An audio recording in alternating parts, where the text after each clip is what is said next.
Today we're going to cover world religion and this Christ character this guy keeps throwing around like he knows something. In John 14:12, when he said, "We would do greater works than these." Well, in these few chapters, Jesus, the night before his crucifixion, is preparing his disciples, Jesus' men, in John 14:12, when he said, "We would do greater works than these." In the temple, he found those who were selling oxen and sheep and pigeons, and the money changers sitting there. And making a whip of cords, he drove them all out of the temple with the sheep and oxen. Sounds like he was beating the fuck out of bitches. Now, I'm going to read that one more time because we've covered this and got poo-pooed over it. But the words say very clearly, in the temple he found those who were selling oxen, sheep, and pigeons, and the money changers sitting there, and making a whip of cords, he drove them all out of the temple with the sheep and oxen. In other words, he beat the fuck out of them people and the sheep and oxen and got them the fuck out of his temple.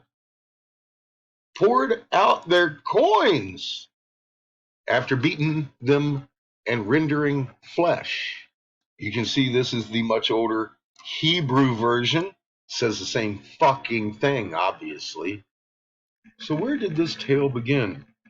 The city of Ur, where Abraham, the father of the Abrahamic religions, was born. So in the beginning, we had Anu from planet Heaven handing down throne and scepter, crown and scepter. The tablet of destiny, who be in charge? The stone of stone, also called the stone of destiny. It comes from Mesopotamia. Same goddamn rock the queen's ass is sitting on. The throne itself was built around the stone, not the queen's ass.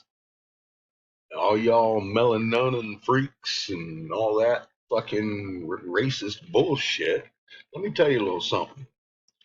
Genetically, those UK folks, the one that's sitting on the crown, are closer to fucking King Tut than anybody in Africa today. Now, the connection between Toth, the teacher of man, then Zagita, Jesus, and all that, it's the same origins of Christianity. Began in Ur with Toth as the teacher of man who taught the children of Cain, who happen to be genetically marked with no hair on their face. Yes, that's half of East Asia and all the Native Americans that you know. They are the children of Cain. Period. This guy was in Ur with Abraham. And he is the teacher of man. His student killed Abel in the original stories of the Bible, which were written in cuneiform, Jesus characters through prehistory. There were 10 that came before Jesus, of virgin birth, etc., etc., etc. The teachers of man, of virgin birth, even Buddha. Anybody taking the Bible today has to know that it was compiled by Romans trying to save Rome from destruction. And they had the power of the scepter and the crown, and today they rule over the world. The Romans took the Bible canon, the original books, and twisted it into the Bible. Then King James took and twisted it again. And it's been twisted several times. Lee, look at his example. He uses the New World Dictionary Bible or whatever the fuck it is. And it says stuff that are completely different than the original Bibles. It's set for one reason, to confuse you. In the cuneiform, they say they couldn't read the language we were writing. We didn't have a spoken language. Therefore, they took the pantheon, Ra, and assumed the identities of our pantheon to hide us from ourselves. Marduk, the first son of Enki, became Ra. His brother, Ninjagita, became Toth.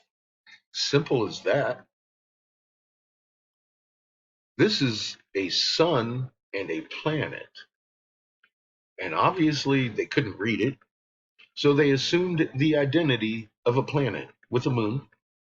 See, you got a moon about like Earth at 7.83 Hertz right here with the Ankh. We've covered this in several different videos. It seems that the crown and scepter, handed down by Anu, is still being sat on by the fucking queen's fat ass, and the fucking scepter would be in the Pope's hand. The crown and the Vatican rule the world. DC is part of that corporation, established in 1871. This is not a fucking coincidence. Now, in the original books in the cuneiform, it clearly states when the sister system nears Earth, the axis shifts, making the sky roll. Well, NASA came out and said our axis shifted, and our sky is definitely rolling. The moon is doing this every night. You can see by the timestamps. It shouldn't be doing a fucking cartwheel, yet it is. The Orion constellation rises on his back. He will then stand up and then lay on his face by set. That's your winter hunter, and he's been doing that all summer. You shouldn't even be seeing him. For 8 years, I have had my eyeballs on incoming gas giants with their burned out black moons. And a picture 5 minutes later showing them risen up off the horizon and backlit by the sun, proving they're real objects. So I found me a camera with an ultraviolet sensor array and found all three suns in the ultraviolet EM spectrum. That does not lens flare. That is a computer overlay on a lens. Here's your small, and here's your big. Eventually it grew to where you could see the holes in this one, and this one a lot clearer. But that's our little sun, and this is Horus, the red. And there are huge holes inside of him in several of my pictures that I have and covered in videos that represent planets larger than Jupiter.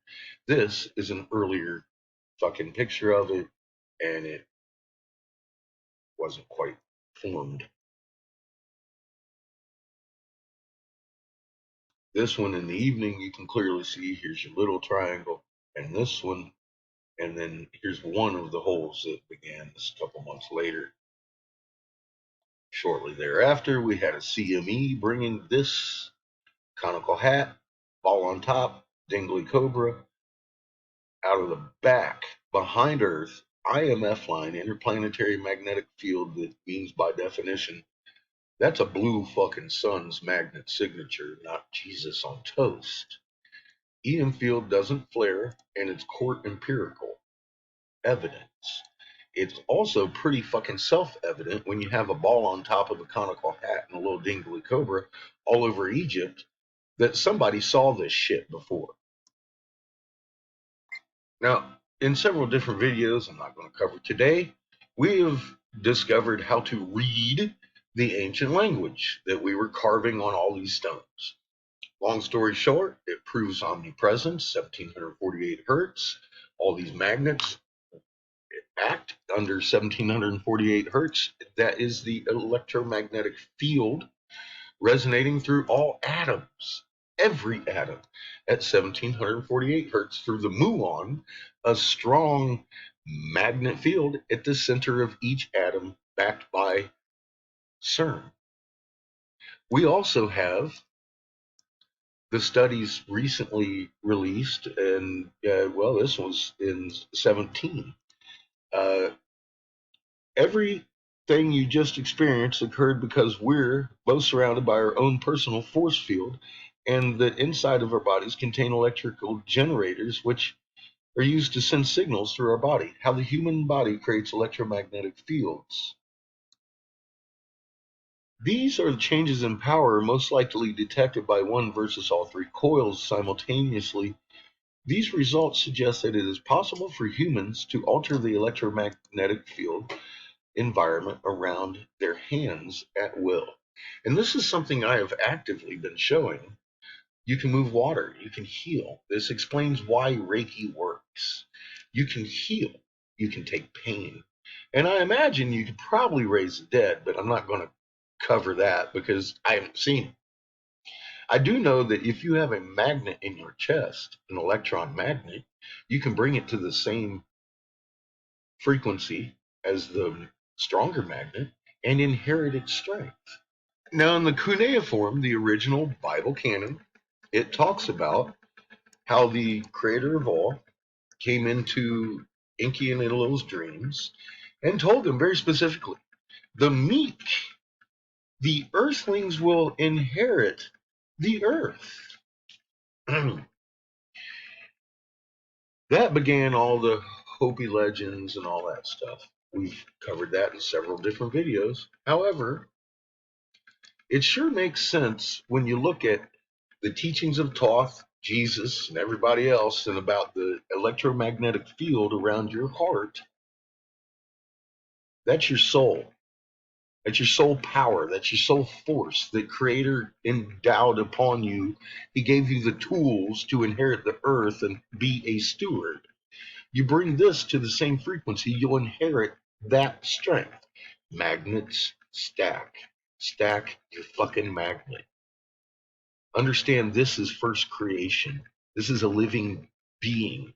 We have covered the structure of the planet. It's round. It's a globe. It has a tube running through it, obviously from the working model, and an egg in the middle from the magnetic field inside here. We've covered this in several different videos, and if you haven't seen it yet, keep going. Now, as far as the canon goes, I can't correlate this verse. Take and eat my body, which is broken for you. This do in remembrance of me. After the same manner, also take the cup, which had set, saying, the cup is the New Testament in my blood. This do ye oft as drink in remembrance of me. Yeah, it's pretty fucking gruesome. I'm not going to eat cannibalism and drink blood. That is not of God, the Creator. You don't be drinking your blood and eating people's flesh. That's just fucking symbolically insane. Keeping in mind the Crown Vatican, they're still sitting on the stone of destiny of the Anunnaki. See, the problem here is masturbation taboo and the rise of routine male circumcision. Gee, seems like the Pope wants to cut your dick off. Now, the problem here is that's been a practice in the U.S. to the point that millions of babies every year get their little clit cut off their cock. Now, the hypocrisy is all these fucking women on Facebook get all upset when 12 girls happen to be collected by an imam and clipped. What bothers me is their son sitting on the fucking couch while they're sitting there on fucking YouTube or fucking Facebook typing out hate over these fucking imams. They just clipped their little boy. That's the fucking problem here.